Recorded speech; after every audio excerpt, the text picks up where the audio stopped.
Good evening and welcome everybody to another edition of the Music and Mixing Show. I'm your host DJ Michael Joseph, and tonight we're going to talk about something, and I don't know what it is. If you've never seen the show before, we normally on Wednesday night, 9 p.m. I cover pretty much everything for the mixing DJ, so that can be hardware, software, pretty much anything. But today we are covering a very special thing, and we always start out the beginning of the night and letting anybody do shout-outs or anything like that. Let us know where you're from, that sort of thing. I'm going to double-check to make sure we are on because I'm not really sure if we're on quite yet. So give me a shout out in the chat if you can see what's going on there.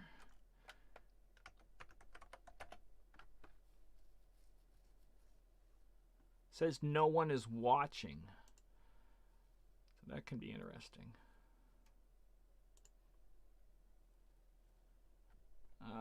If you're on Facebook, let me know if you can see this.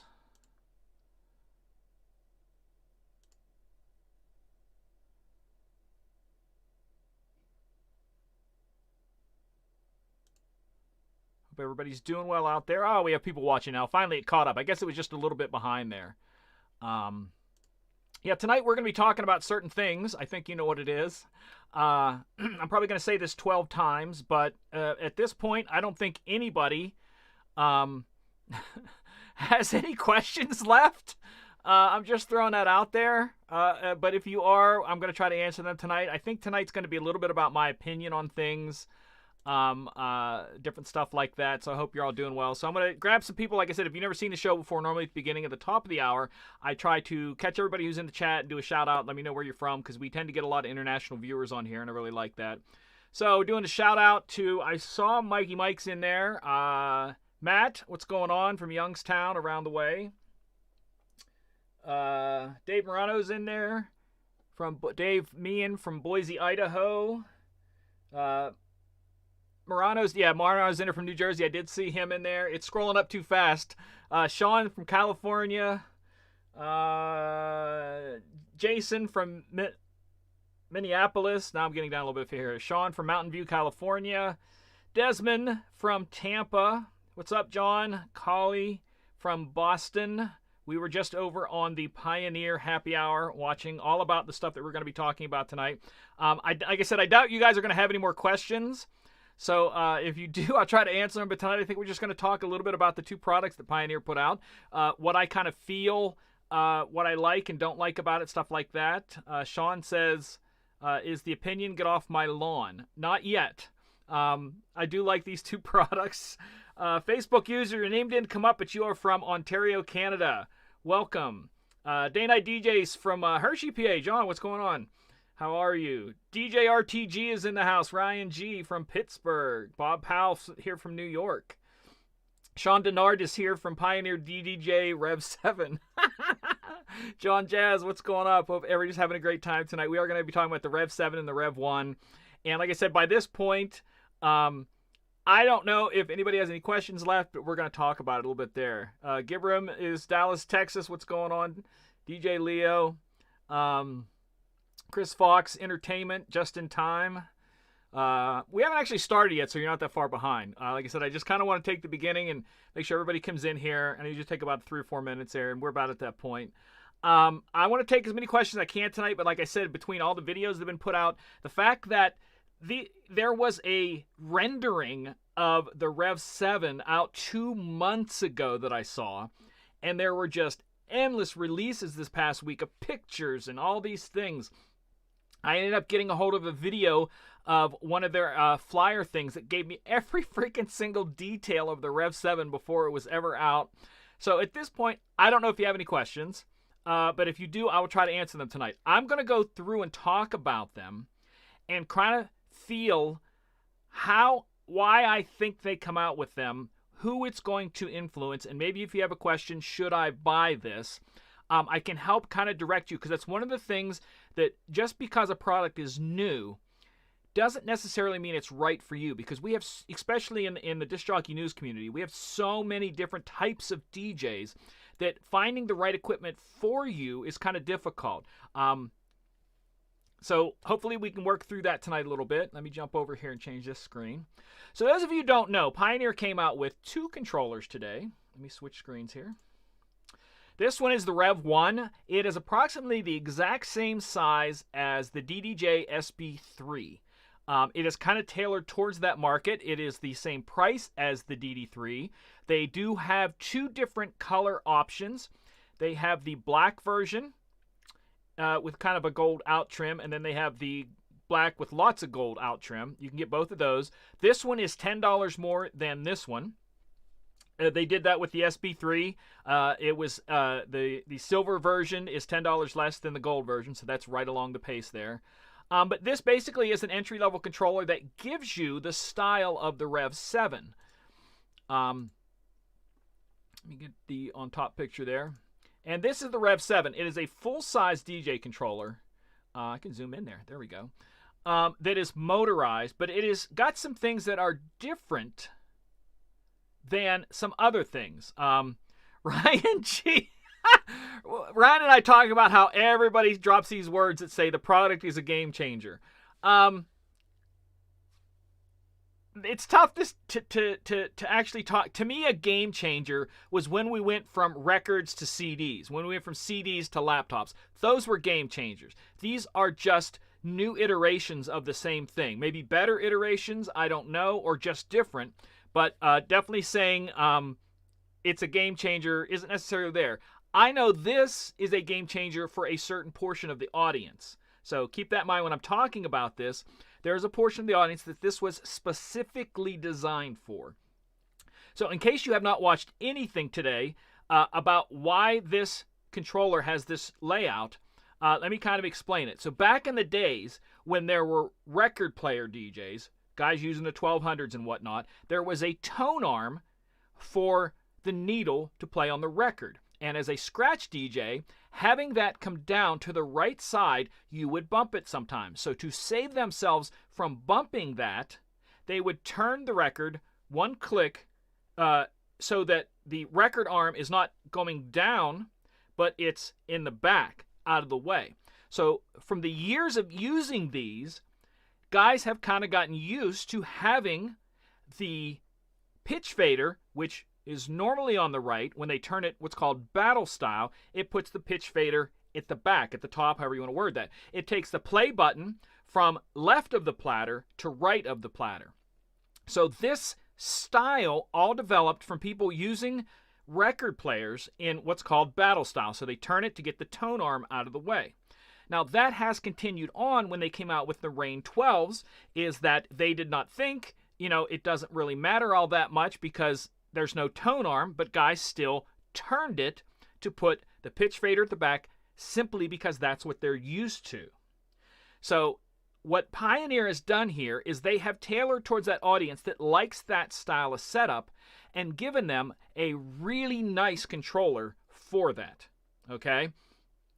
They also set up the REV1.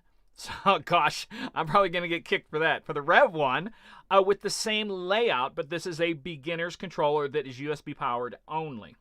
So I kind of want to explain that as why that is, because some people are probably going, why in the world would they put a setup like that? That's why. That's the mindset of the people who like that style. This is what they have been waiting for, and all-in-one set up the style that they are used to, okay?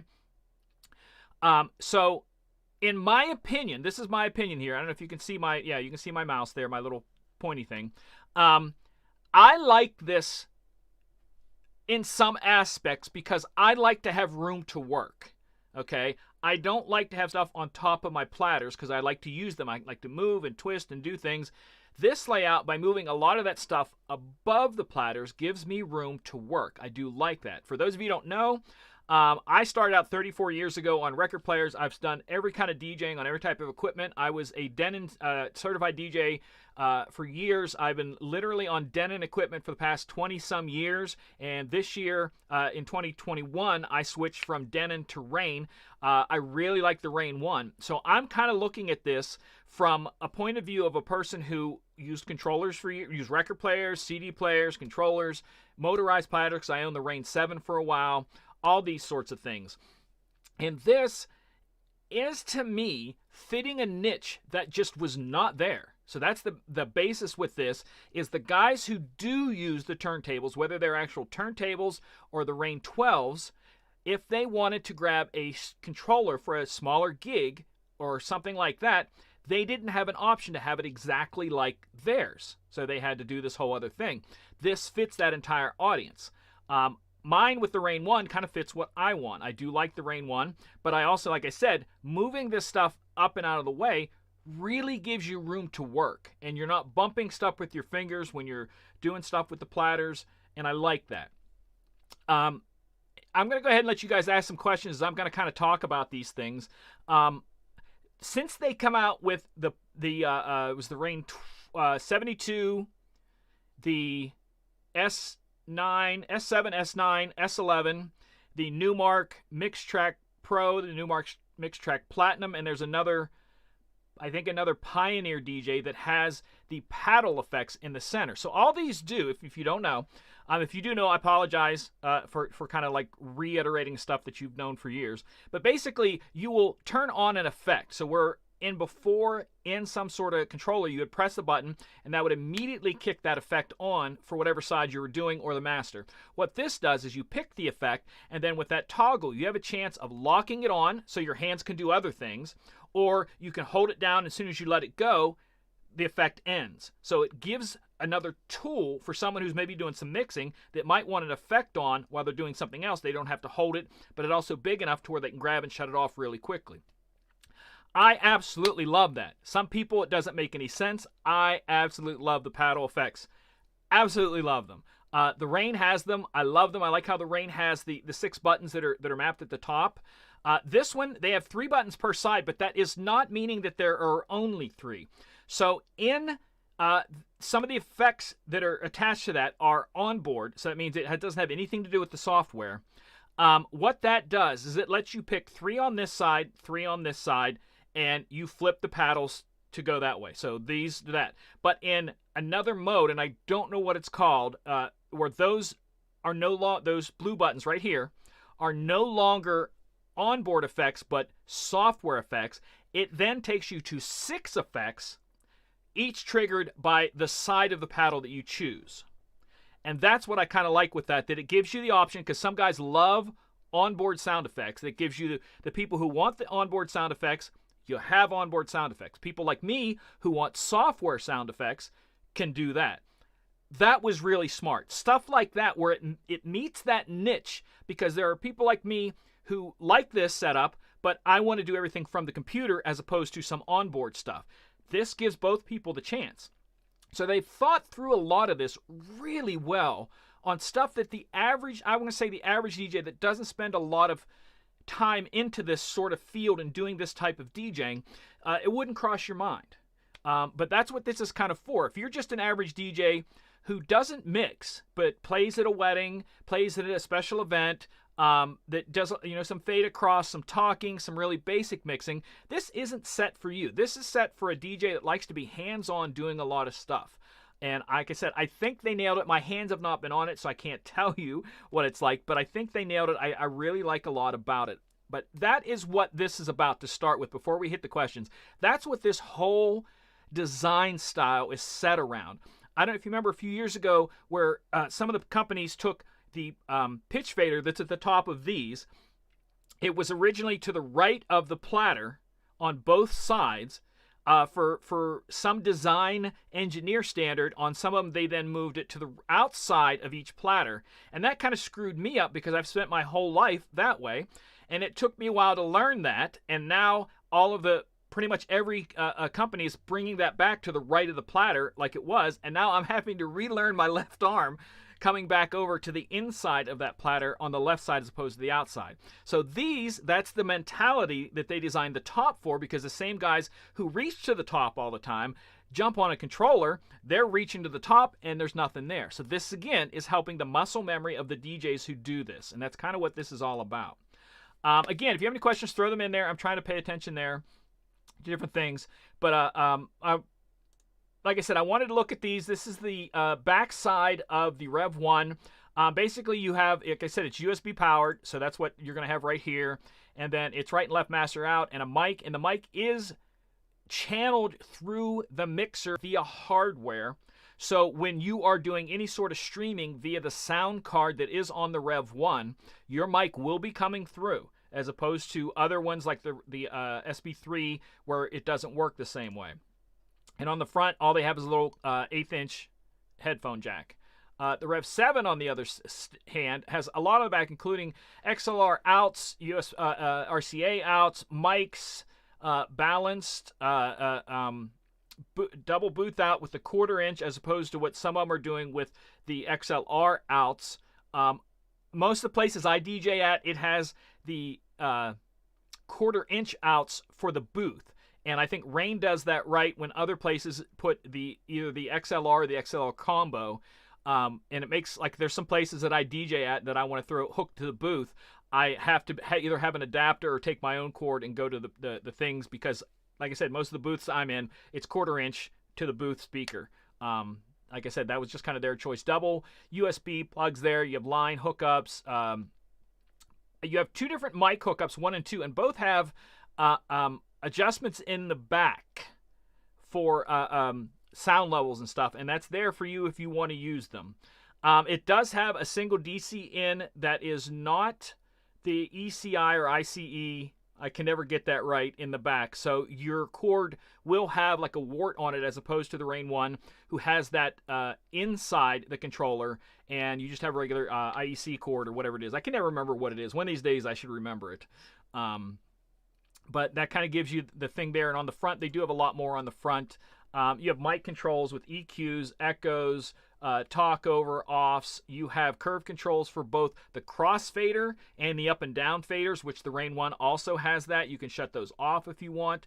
There's feel and curve adjustments, which gives it a feel as in it's a heavier weight to pull or a lighter weight to pull, and the curve is how quickly it cuts off on when you pull it out of the other side, how quickly it grabs to full volume. That's what those are for.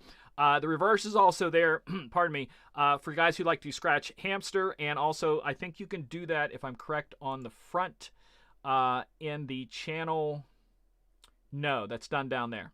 One of the things I'm not used to that I don't know who's going to like and not like is the Headphone Cue, and I've seen this on several Pioneers. They have a little slide knob there, so instead of it being like some of the other ones, you have a button to press for your channel 1 Headphone Cue or pre-listen fader PLFs. You have a slider switch to going right, left, or in the middle. They also do have split cue built into this, but I don't know how to set it up, but I know they do have it because they talked about it. But it's kind of interesting there, all of that. So I'm going to try to see if I can catch some questions here from back in the chat, if you guys have any questions here. Somebody says, welcome to the Pioneer NS7. It's probably somewhat close, better though. Like I said, I own the 7. I've actually owned a couple of them. The 7s are crazy heavy compared to this. This is literally the exact same weight as the Rane 1. I did look at the sizes. So the Rane 1 is 26.5 inches wide. The REV7 is 28.8 inches wide, so it's a little bit wider. Depth-wise, the Rane 1 is 13.7. The REV7 is 15, so 13.7, 15. And they're both, give or take, around 3 inches. The Pioneer is thinner because the Rane 1, I'm never going to get that right, has feet on it that take it up to 3.5 inches. And they're both almost identical weight at 23.5 pounds.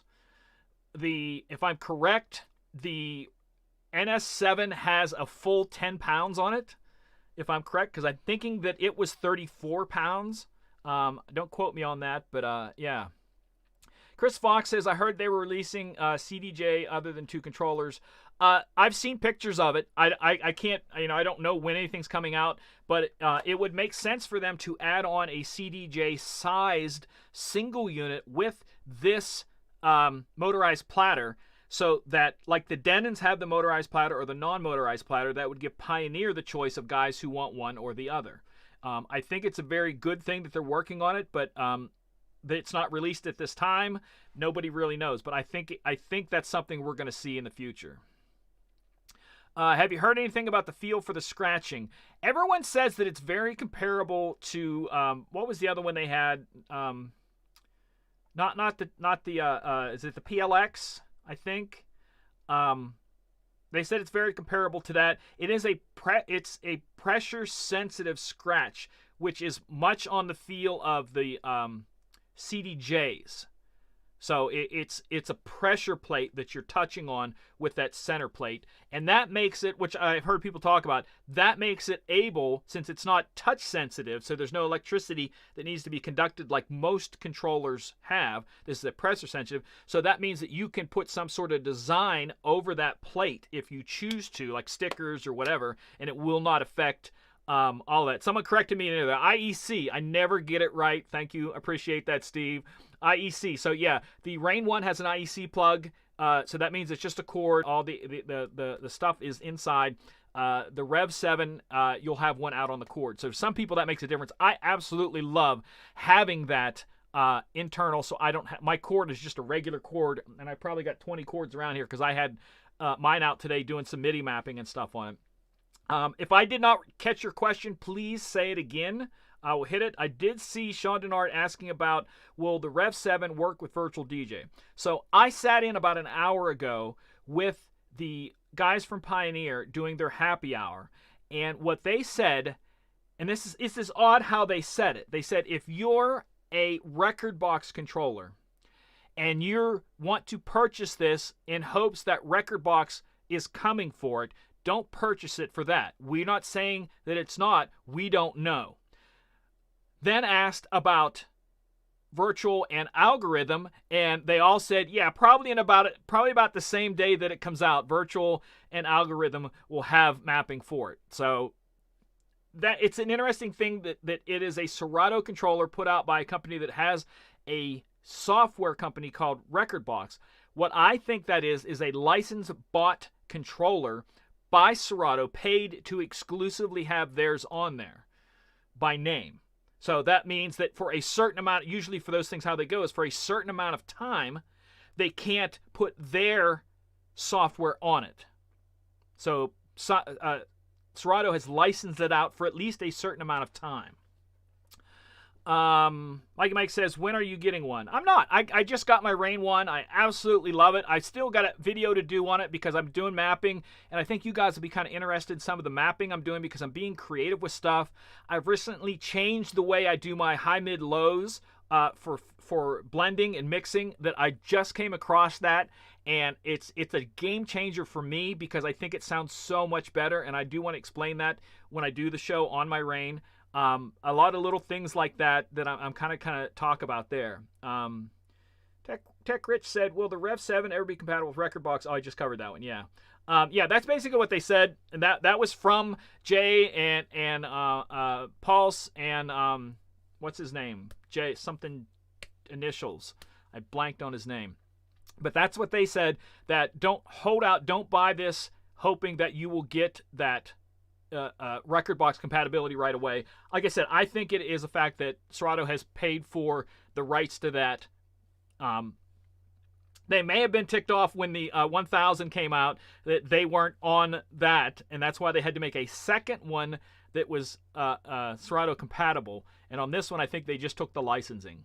So, because if it's open, but Virtual hit both of those. So Virtual worked with the 1000 and the 1000 SRT.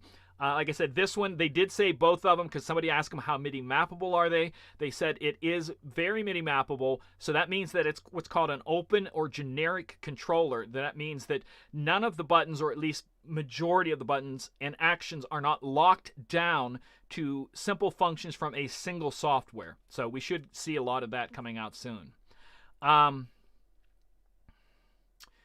Weird they don't care about DJ or virtual DJ though.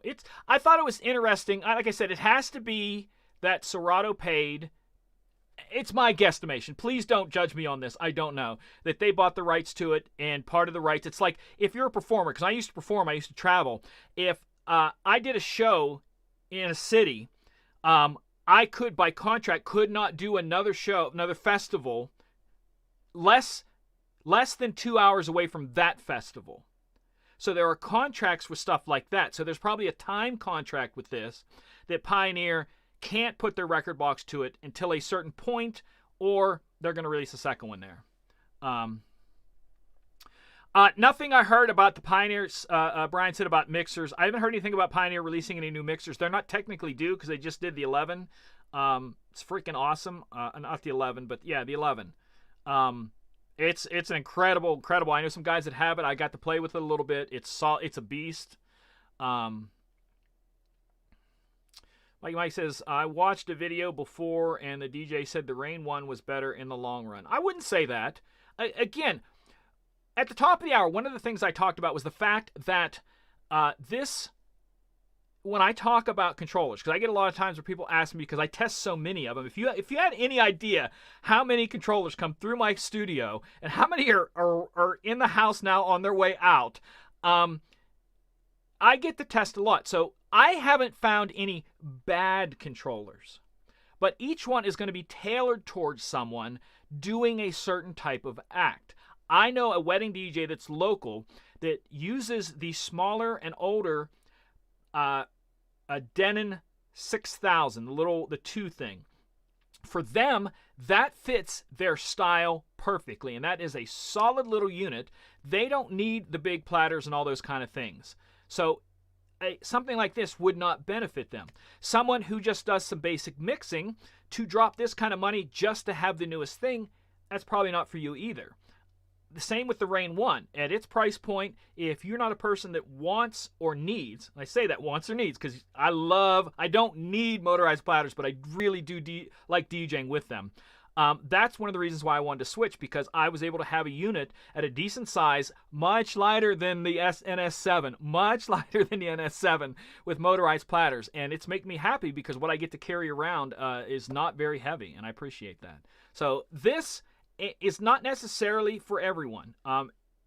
You can't look at every controller and say, this is perfect for me, this is what, this is that. The 1000 is perfect, this is that. It has to fit you. And that's one of the biggest things that I try to push to people. Like I said, I haven't run into too many bad controllers at all. Night Day says, I think there was a little tension between Pioneer and Serato after the initial release of the 1000. That's possible. Like I said, because they all, in the end of the day, are in the same business. But they all, in the end of the day, are not looking to be considered cool by us DJs. They're not out there trying to represent. They're making a paycheck. So companies that make less professional equipment out there, I'm not even going to mention their names, but there's companies that make less professional equipment that are making a killing because people want to buy them. And that's the thing, that they find their audience. And that's one of the things you have to remember, that these, in the end of the day, these are companies that are out there to make money. So that's why I think Pioneer is so successful, is because they make something for everyone. No matter what type of DJ you are, they're going to have something for you. On the other side, with In Music, who owns Newmark, Rain, Denon, Akai, and all these others, they get the entire market from several brands. So it's still hitting everybody. Moving on down there. Oh, Hubcap Dude, what's going on? How are you? Hope you're doing well. Still taking questions. I got at least a half an hour. I must be talking really fast tonight. Yeah, the Steve says the NS7's a boat anchor. I want to go back here a second and talk a little bit about some other things that I liked on here. If you've not seen, I didn't see it until the Pioneer happy hour this evening. But they pulled the platter off of that record. So they pulled the black part in the center here around the LED screen off. I thought that it was just a flat disc that maybe had some cuts in it to let it catch it. But it actually is shaped like an upside down top hat. So you pull it out, flip it over, there's a thin ring going up, and that drops down inside. So it is not a flat ring that sets on top. It sets down in and around the LED screen. And I thought that was kind of interesting, the design of that. Now, that is also going to keep the whole thing from wobbling a lot and moving a lot, I think. But it's going to make it a little different for people who want to do customization with them, because that's just a different unit. You're not going to swap things out. It's going to be a single thing. But like I said, I thought that was neat. When they pulled it out, it was a flat disc with that center thing around there, plastic, so it looked like a top hat, flat with the center point up that went down inside. And like I said, I thought that was kind of interesting the way they kind of did that there. seeing some questions here I'm looking at. Any questions? Somebody said that they have the 1000 SRT in order since November. Like I said, when equipment, like I said, comes through my studio, and I don't know if you know, last fall I posted a picture of me holding a 1000 SRT. I didn't tell anybody then. I had it in for testing and planned on selling it, and did sell it, but the fact was I had 2 of them here, not just one, and I sold both of them. So they're out there. You just kind of have to hunt a bit to get them, and you have to be at the right place in the right time. And I was at the right place in the right time to get one to test, and there were 2 there. I said, can I take both of them? They said, sure. I took them, did my testing, sold them to a friend, moved on with life. But you have to kind of hunt those things, and that's why I say that with our community, it's really important to network with people, because I get to test a lot just by friends of mine who own things that I go, I wonder what that's like. And I say, hey, can I come over and check it out, or come to your gig a little early and check it out, stuff like that. I thought that I was really going to like the Rain 1 until I tried it, and I'm like, okay, yeah, this is it. I knew once I had my hands on it, it was it. But I had the Denon Prime 4 in my studio for 3 weeks, and after 10 minutes I knew I did not want the Prime 4. So little things like that, when you put your hands on them, you realize things that go, oh yeah, this is not what I want. So with this, might be a thing that you think is freaking awesome. The 7000, you think it's awesome. The 1000 SRT, but when you get your hands on it, it might not be for you. So that's why I say it's important to kind of figure out what you want out of a controller. So back to questions here. Someone is selling an NS6. Do you know if Pioneer or any other controller or mixer will work with Rekordbox and Serato DJ Pro at the same time? My friend and I are using Rekordbox with Serato. If you're talking about 2 computers hooked up to them, a lot will, but I couldn't tell you which ones do. That I don't know which ones do. I know that I've used Serato and Virtual on the 7000, the 8000, the Rain 1, the S11, the S7, the S9, the SRT. So I know all those work virtual and that, but Rekordbox and Serato, I don't know. That's something I think that's a good question that maybe I'll have to bring up to Pulse in Pioneer, or just send him a message and say, hey, kind of curious, which ones can I do, because I work with people who do both. And I'm going to be honest with you. That's one of the reasons why I went with trying out the SRT as opposed to the 1000, because I wanted something that if some friends of mine wanted to jump on and DJ with me, mostly everybody I know uses Serato. So if I would have gotten the 1000, Virtual works with the 1000, it would have only worked with people who use Rekordbox. So the majority of the people I DJ around would not be able to plug into it. So that's why I went with the SRT, just so that they can. So I totally understand how you want those 2 to work together. I'm not sure if they do or how they do. David Martin asks, are you asking me if I'm from the United States or Canada? I'm from the USA. Don't make me start singing a song here. Steve Six says, I'm used to the large format. Love the large format too. I came from days way back of using smaller controllers because I just thought, oh, it's easier to carry around. Then I got a full-size controller, and I'm like, dang, I feel like a real DJ again. So I'm with you on that. It has to be good size there. Any other questions? Hit me up here. Like I said, I'm still looking through these. I think one of the things that I think I'm going to do, because right now the REV1 is designed as an entry level, and they were even talking about the fact that it can be a backup for guys who have the REV7 to have this as a carryable backup. And that's one of the things that I've been considering, what I'm going to use as a small carryable backup that if I want an emergency. And I've come to the conclusion that I think that I'm probably going to go with the Newmark Mixtrack Platinum, because it has the same layout as my Rain 1. So that's, again, how I think about these things is the guys who use the turntables with it turned, them jumping on a controller with things in different spots really messes with them. In that same mindset, I'm looking at a backup controller that has the same layout, including the effects toggles, as my Rain 1. So that's kind of one of the things there that these guys are doing here. David Martin wants to come on live chat with me. I don't have too many people on my show anymore, but possible. We can talk. DJ, is this DJ Nitro? Like Nitro, my boy Nitro? If it's you, say so. Does the REV7 have dual deck mode, or is that something only on the S11? I do not. Let me think, because I'm trying to remember when I watched the thing with Pulse and those guys. They covered the silent start. I know they covered that. That's something that's in the S11 and stuff. But I don't know if they covered dual deck or not. I don't know if they did or not. Yeah.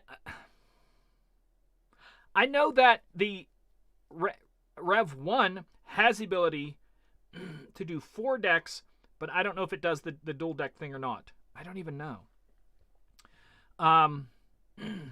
So yeah, let me know if that's the Nitro from around here. Oh, it is. There you go. Nitro is an incredible DJ. Several years ago, I mean, he's a full-out turntablist, like really good turntablist, and he DJs with a group of guys. And a few years ago, I held a DJ battle, like scratch battle, but it was only for all-in-one controllers. And he jumped away from his record players to battle people on a controller and won.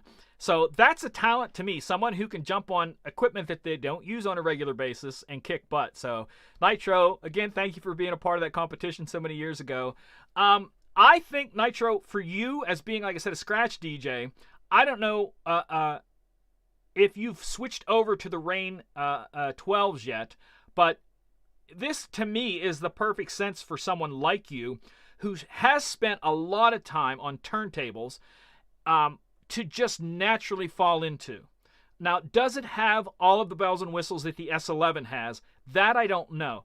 I think that, in my opinion, from what I'm seeing them explain, that the mixer is closer to the S7 than the 9 or 11, in my opinion.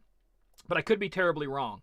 But it, like I said, this is something that, you know, if you're able to get a hold of it and try it, I think it's going to click for your type of DJ. That nights where you don't need the turntables or simply can't fit them in somewhere, I think this is going to be for you. Because, like, I don't know if you were watching earlier, the measurements on that are 28.8 by 15 by 3.2.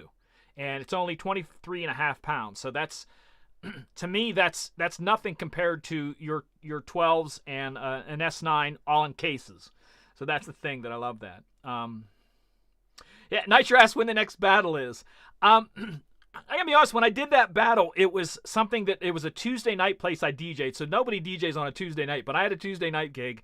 And I was trying to get ways to get people to come in. And we did the battle to try to bring some people in. We did it over 5 weeks. We got Red Bull to sponsor it. We got so much free giveaway stuff. It wasn't funny. I'm not DJing anywhere now where that is the kind of situation. I would love to have another controller battle, especially now with how controller DJing has evolved and more people are acceptant of being actual scratch type DJs on a controller compared to what it was back then, which is kind of been 8 years ago, something like that. So if that ever happens, I would love to do it again. And as the reigning champ, I would expect you'd want to come back and,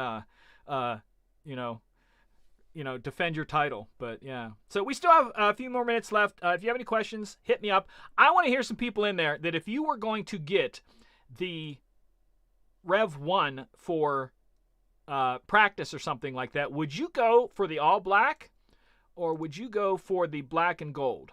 All black, black and gold. All black, black and gold.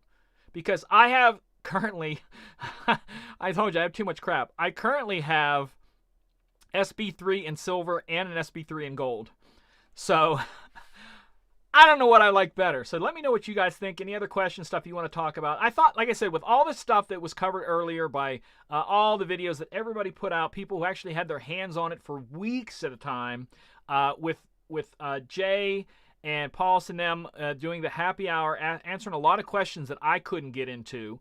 I thought my show, there's not a lot of information I can pass along. What I can do is possibly give an opinion and help you people maybe understand it a little bit better than they were. Nitro says, I have the Rain 1. I'd only be interested in switching if the Pioneer had the S11 capability. Now, I know, see, what you're asking there is about some of the really, really detailed stuff. And that's something that you might want to reach out to one of the Pioneer people to answer that in detail, because they're going to be able to answer some of those special little nuances that you need for the type of mixing and battling and different stuff you do, where it's going to be more than I kind of know with this. So, like I said, I think the mixer is the equivalent to the S7, is just my opinion. So I don't know if it has everything that is capable of the S11, because that S11 is a beast. There's not much it doesn't do. So, yeah. Dave Martin wants to come on the show. He's from Canada. Ryan G says, depending if you're a Steeler fan. I know someone who has a black case with gold trim. Like most of them have black with silver. He has a black and gold, and something like that would look freaking hot in that black and gold case. At least I think it would. Any other questions here? Would you ever DJ at the casino here in Wilkes-Barre? Possible. The booking agent that I use is out of Hershey, and they were talking about using us at different places, and also with Penn Gaming. I'm possibly going to get a chance to do some DJing at casinos down south. So I don't know. Like I said, it's whatever. I always say whatever door God opens, I'm going to try to be ready as I can to walk through it. I am extremely blessed to be able to do this full time and be a full time DJ. I've worked every kind of day job there is. I have a degree in education, and getting to do this stuff between the DJing side of stuff I do, the creativity with Disc Jockey News, and all the other stuff that I do. I'm putting a book that's coming out soon. I'm blessed to live this life, and I want to try to encourage others to try to find this niche for them, because I can't begin to tell you how miserable I was at some of my day jobs. And I made way more money than I do as a DJ, but I was so miserable it wasn't even funny. So as I get into this life and I'm doing it full time, it's kind of neat to look at things that are changing. Those of you know how much I hate country music. I've recently said, if I have to play a few more country songs a night to keep from going back to a day job, I'm willing to do that. And I know that might sound idiotic to some people. It's like, why? What's the big deal? If you don't like something, you don't like something. But that's how I'm looking into it, is to, keep doing what I'm doing and never have to go back to a day job ever again. So like I said, I'm happy to get to share this stuff with you, the creativity of it. One of the things I want to remind you guys that Disc Jockey News is coming back out again with a print magazine. It's not only going to be print, but it's going to be digital. So if you want print, you can go to discjockeynews.com and sign up for the print thing and have it sent to you print, or you can get the digital copy. But next month, it comes out in February, and I have an article in there that I think is really good, and it's going to be interesting to you guys, called The Mind of a Mixer. And I kind of look at how I look at a crowd and how a mixing person reads the crowd as a breathing, living thing, as opposed to I'm going to drop bangers. So you have to check that out. Again, you can subscribe both digitally or print at discjockeynews.com. I think it's discjockeynews.com/subscribe, but don't quote me on that. But that's coming up. You definitely want to check that out. But I'm really happy to get to be a part of this life. Ryan says I'm crazy. Ryan knows me well enough to know that's right. Ryan and I just had a conversation. We've had like 12 conversations about this kind of stuff. But it's interesting. Appreciate that. Chris talks about, as the book comes out, you're going to see more of my shows develop into talking and encouraging and stuff like that, and not necessarily about gear. So I have a whole channel that is already up, but I haven't put any videos on it yet. It's youtube.com/IamMJ YT, as in YouTube. And there's an Instagram IamMJ IG, and Facebook is IamMJFB. So all of them are built around that, and that's going to be the creative side of things, the book and all that. But there's also DJ Michael Joseph on Instagram, DJ Michael Joseph on Twitter, DJ Michael Joseph on Facebook, on YouTube, and all of those are going to be that. So I'm kind of separate the two, but you're going to be able to hear both and kind of see how things grow. But in this year, I'm going to do that. And this is also the 20th anniversary. I used to be a vocal performer, and I put out a bunch of albums. And this is the 20th anniversary of my second album. And it was also one of my favorite albums. And I'm going to release it out on Spotify 20 years later for fun. It is not relevant. It is 90s style music. So It's nothing special, but I just love getting to celebrate this stuff, and that's kind of what I want to do on this channel. Did Jay send you your shirt? No, I ended up, because I never had a Pioneer shirt, and I was at the expo one year, and Dan Carpenter's one of our guys, he had 2 Pioneer shirts, and I think I want to say it was EV or something, and I already had an EV shirt, and I'm like, I'll trade you my EV for your Pioneer, and that's how I got the Pioneer shirt. I couldn't get one, but yeah, I thought for tonight I'd throw my Pioneer shirt on. Like I said, there's a lot of Pioneer in my house right now with the different things. There's one right there, my SB, that I teach my DJ classes on, because I teach for Guitar Center, and I teach off of that because that's most similar to what all my students use is the SB. So that's why that's there. Any other questions? We're about done. If you don't know about my show, I usually do it every single Wednesday, not every Wednesday, but multiple times a month. I do a show once a month where I cover virtual DJ because some people are calling me the professor of all that stuff. I love virtual DJ. I love jumping into the software and digging and twisting and doing stuff. And I cover a lot of that, answer a lot of questions. I try to cover gear whenever new gear comes out. But I cover a lot of stuff here, and every Monday night I do jump in with John and Dan, and we do an open format talk about pretty much anything.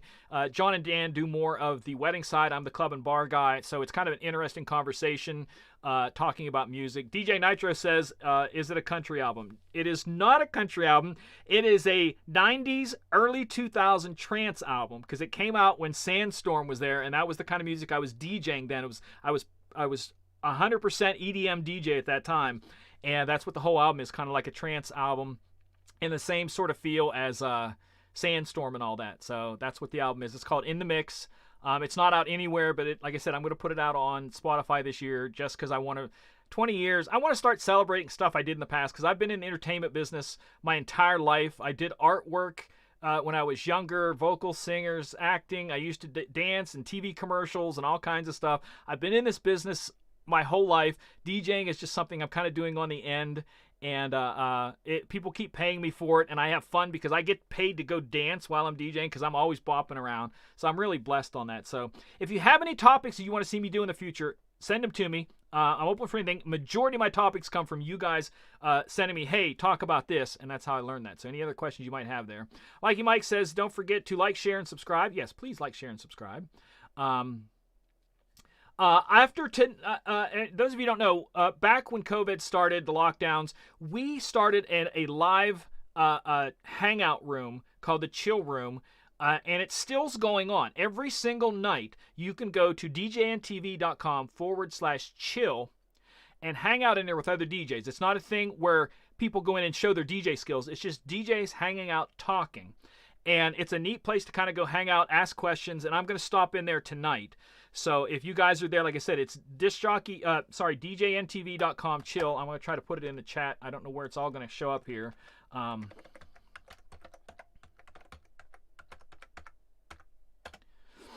Yeah, so that should take you there, and you can hang out, ask questions, stuff like that. But there's other people there every single night. I'm still reading the chats as they go up through there. We had a lot of people watching tonight. We're in 12 different spots between YouTube, Facebook, Twitch, and all that kind of stuff. So appreciate everybody tuning in. If you have any other questions, I'm giving seconds till they pop up, and then we're killing it. But I definitely want to thank you guys hanging out with me on an odd night, talking about a subject that I, at this point, am done talking about, because I have been talking about it for a week or more now with other DJs, sharing pictures, all this stuff. I'm done talking about Pioneer's 2 new equipment for a while, but I appreciate that. Last one's there. All right, so again, hit me up if you have any questions or any stuff like that. Otherwise, I'll be back. I don't know when. Sometime this month, we're doing another virtual DJ show. That'll be Wednesday night, 9 p.m. Eastern time. Like I said, you can either watch my Facebook or Disc Jockey News. It's always on there. Follow me on all of those. I'm on every single social media. I'm everywhere, but follow me, and I'll definitely post that. So until next time, I always try to give something positive at the end. We are in a new year. So you're never too old to start again, and that's what I want to encourage you. You're never too old to try something new. You're never too old to quit something that is hurting you. You're never too old to grow and make a better you, and I want to encourage you all to do that. Little baby steps. Find your happiness, even if you have to chop away one little chip at a time until you get it. I encourage you to fight for it because it's yours. Until next time, take care of yourselves and each other. God bless.